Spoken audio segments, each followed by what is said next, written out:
پھر ایک عجیب بلاغت ہے قرآن کی. اگر کہا ہوتا, اگر کوئی کہے الشکر والثناء للہ, اردو میں تو ہم دو لفظوں سے ترجمہ کریں گے نا, کیونکہ ہمارے پاس ایک لفظ ایسا نہیں ہے جو ان دونوں کو جمع کر دے ایک میں.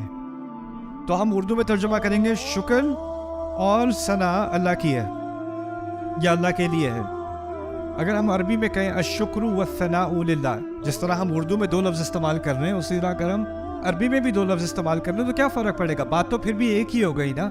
حمد میں دو الفاظ آ گئے, اسی طرح شکر اور ثنا میں دو الفاظ آ گئے. تو اصل میں عربی زبان اللہ تعالیٰ نے اس لیے چنی کہ اس کے اندر بہت زیادہ سینسٹیوٹی ہے, بہت حساسیت ہے. اگر آپ دو لفظ استعمال کرو گے نا تو اس کے معنی بدل جاتے ہیں. ایک معنی یہ ہوتا ہے کہ کچھ چیزوں کے لیے شکر اور کچھ اور چیزوں کے لیے ثنا. اگر آپ دو لفظ استعمال کرو گے تو اس کا مطلب لازمی یہ نہیں رہتا کہ ایک ہی چیز کے لیے شکر اور ثنا اکٹھے ہیں.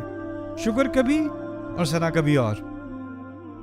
جیسے آپ کہیں یہ سائیکل اور یہ گاڑی میرے استعمال میں ہے, اگر آپ دونوں کو کہیں اس کا مطلب یہ بھی ہو سکتا ہے کہ کبھی کبھی سائیکل اور کبھی کبھی گاڑی اکٹھی نہیں, اکٹھی بہت مشکل ہوتی ہے.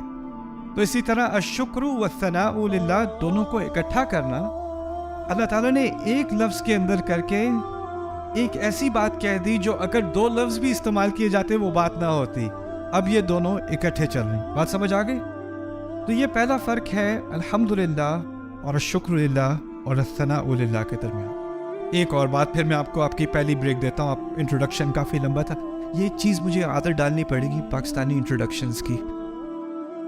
میں کہیں دنیا میں کہیں بھی جاتا ہوں انٹروڈکشنز نہیں ہوتے, یہاں ہوتے ہیں. ایک یونیورسٹی میں یہاں پہ گیا تھا, وہاں پہ 6 انٹروڈکشنز تھے.